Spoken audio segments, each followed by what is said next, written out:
Hello students, class 12th maths NCERT chapter 13 probability exercise कौन सी बेटा हमारी miscellaneous lecture third question number 11।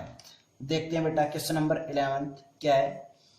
In a game a man wins a rupee for a 6 and loses a rupees for any other number when a fair die is thrown. The man decided to throw a die thrice but took quite as and when he gets a 6. Find the expected value of the amount he wins or loses. Expected value means बेटा हमें क्या निकालना है, mean find out करना है।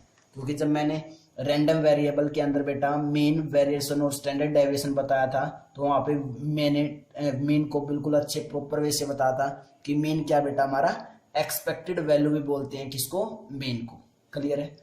तो क्या बेटा क्वेश्चन हमारा कि एक गेम है उसके अंदर अगर 6 आता है तो वो मैन 1 रुपया विन मीन्स जीत जाता है, और अगर 6 नहीं आता तो वो क्या करता है, 1 रुपया हार जाता है। क्लियर है। क्लियर बेटा इतना। तो देखते हैं बच्चों क्या क्वेश्चन में हमें, तो जो गिवन है बेटा हमें वो लिख लेते हैं। क्या क्या, विन्स, अगर वो जीतता है तो हमें 1 रुपया मिलता है, means wins 1 rupee for a 6। अगर 6 आता है तो वो 1 रुपया जीत जाता है। और लूजेस मीन्स लॉस होता है कब, loses a rupee for any other number, means 6 से अलग कोई भी नंबर अगर डाई पे आता है तो वो 1 रुपये क्या हो जाता है, लॉस हो जाता है। ठीक है।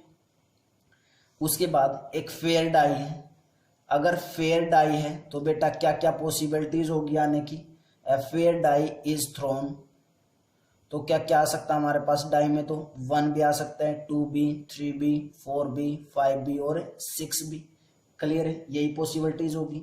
हमने x मान लिया कि जो x है वो क्या है, द अमाउंट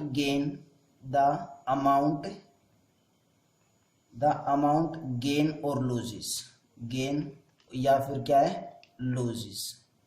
ठीक है बेटा। उसके बाद हमें मीन फाइंड आउट करना है। मीन मीन्स क्या निकालना हमें, एक्सपेक्टेड वैल्यू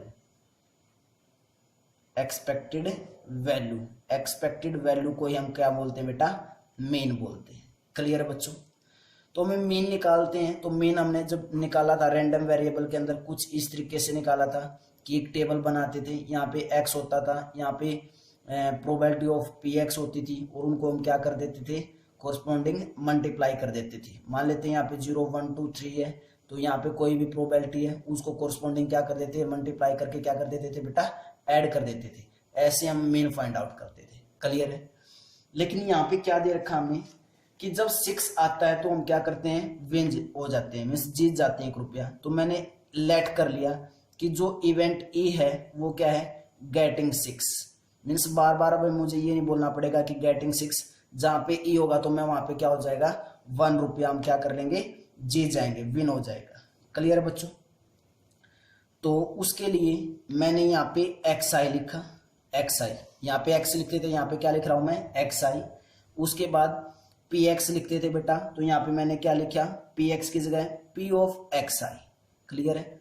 जब 1 होगा तो x 1 हो जाएगा, P of x1, P of x2, P of x3 ऐसे आता चला जाएगा। ठीक है।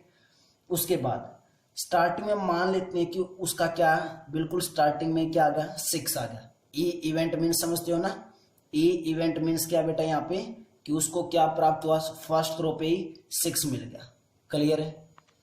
क्लियर बेटा। यहाँ पे क्वेश्चन को दोबारा से रीड कर लो एक बार, क्या बोल रखा है, in a game a man wins a rupee for a 6 and loses a rupee for any other number when a fair die is throne.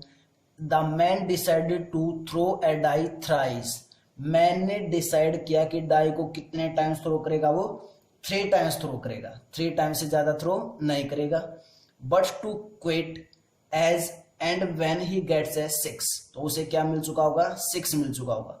Find the expected value of the amount he wins and loses.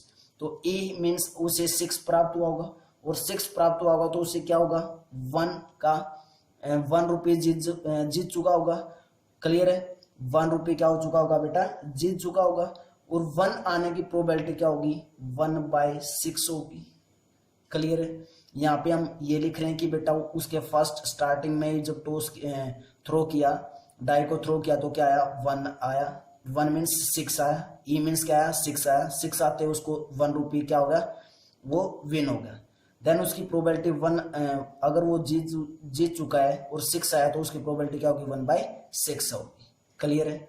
उसके बाद मान लेते हैं कि उसके starting में 6 नहीं आया, स्टार्टिंग में 6 फर्स्ट थ्रो पे 6 नहीं आया, तो क्या आया होगा, 6 नहीं आया होगा, कोई अदर नंबर आया होगा, तो मैं बोल सकता हूं कि ई बार। क्लियर, नोट ए 6 ऐसे ही लिखते हैं। देन सेकंड पे क्या आ गया, वो 6 आ गया। सेकंड पे क्या आ गया बेटा, 6 आ गया। फर्स्ट जब 6 नहीं आया तो मीन्स उसने लूज किया, और देन 6 आया तो +1 हो गया। -1 + 1 इज 0। क्लियर है। तो अब 6 ना आने की प्रोबेबिलिटी क्या है, 6 ना आने की प्रोबेबिलिटी टोटल 1 to 6 है। 6 ना आने की प्रोबेबिलिटी कितने बचे, 5 नंबर्स बचे। इट मीन्स प्रोबेबिलिटी क्या होगी, 5/6 होगी। इनटू अब 1 आया है, मीन्स 1 हमने जीता है, तो इट मीन्स क्या आया, 6 आया। और 6 आने की प्रोबेबिलिटी क्या है बेटा, 1/6 मीन्स कितनी आई प्रोबेबिलिटी, 25/36। सॉरी 5 × 1 = 5, तो 5/36 आई। क्लियर है। उसके बाद जो लास्ट हम थ्रो करेंगे वो क्या करेंगे, क्या पता फर्स्ट थ्रो पे 6 ना आया हो, सेकेंड थ्रो पे भी 6 ना आया हो। क्लियर है। और थर्ड थ्रो पे भी 6 ना आया हो। ऐसे लिख सकते हैं बेटा, नहीं, फर्स्ट थ्रो पे 6 नहीं आया, सेकेंड थ्रो पे 6 नहीं आया, लेकिन थर्ड थ्रो पे क्या आ गया, 6 आ गया। तो 6 नहीं आया तो इट मीन्स लूज किया, 6 नहीं आया तो भी लूज किया। अगर 6 आ गया तो +1 मीन्स आंसर कितना आया, ऐड करने के बाद -1 आया। क्लियर है बच्चों।